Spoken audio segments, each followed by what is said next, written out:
પવિત્ર તહેવાર જે કહેવામાં આવી રહ્યો છે, ત્યારે હિંમતનગરના રાયગઢમાં વૈદ્યનાથ મંદિર છે, ત્યાં આગળ અમદાવાદના જે ચિત્ર કલાકાર છે શિવ ભક્ત જે કહેવામાં આવે છે, શિવ ભક્તનું આજે અહીં એક ચિત્ર પ્રદર્શન છે અને ચિત્ર પ્રદર્શનની અંદર 2 કલરના જે ચિત્રો બનાવ્યા છે તેના અનુકૂળ આગળ છે તેનો આપણે માહિતી જાણીશું એમની પાસેથી કે આ 2 કલરના ચિત્રોનું મહત્વ શું છે અને 2 ચિત્રોની અંદર એમને શું શું ઉલ્લેખ કરે છે અને જે લોકો આવી રહ્યા છે પ્રદર્શન દેખવા તેમને માર્ગદર્શન શું મળી રહેશે.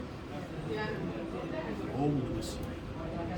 શ્રાવણ માસના દરેક ઓમ નમઃ શિવાય શિવ ઉપાસના.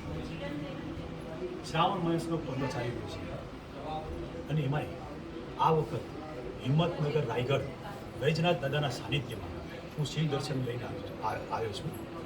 આ શિવ દર્શનની શરૂઆત પ્રથમ ક્યાંથી થઈ કે સોમનાથ મહાદેવ જે પ્રસિદ્ધ છે અને બધાને ખબર છે, તો એ સોમનાથ મહાદેવમાં 2006માં હું ગયો આ તમામ મુદ્રાઓને લઈને, અને ત્યાં મારી એક ઈચ્છા હતી કે હું સોમનાથ મહાદેવમાં આનું શિવ દર્શન કરાવું અને બધાના ભક્તોને દર્શન કરાવું.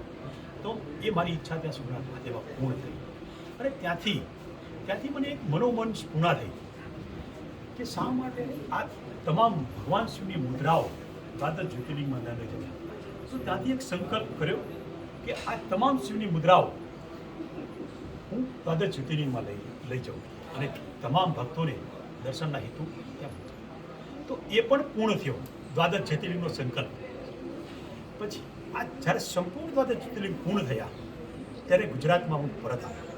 જે પ્રત્યેક શ્રાવણ માસમાં આ દરેક જ્યોતિર્લિંગમાં જે હિન્દુ ધર્મમાં આપણે એક શ્લોક છે, સૌરાષ્ટ્રે સોમનાથ શ્રી સર મલ્લિકાર્જુન જનેશ્વર મહાકાળ, જે આ ત્રણેય અને જે દ્વાદશ જ્યોતિર્લિંગનો જે શ્લોક છે એ પ્રમાણે પ્રત્યેક શ્રાવણ માસમાં દ્વાદશ જ્યોતિર્લિંગ પૂર્ણ થયા.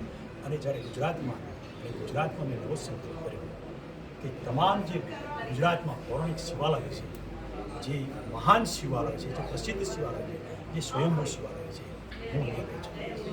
અને એમ ફરતો હું ગિરનારમાં બી ભવનાથ એક જ્યોતિર્લિંગ સુધી જ કહેવાય છે અને જ્યોતિર્લિંગ જ કહેવાય છે.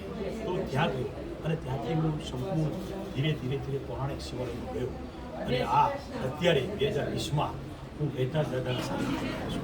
આ બી એક સ્વયંભૂ શિવલિંગ છે જે મેં જે સંકલ્પ કર્યો છે ગુજરાતમાં જે પ્રમાણે કે તમામ શિવાલયો ગુજરાતમાં હું ત્યાં જઈશ અને આ જ રીતે દર્શન કરીશ.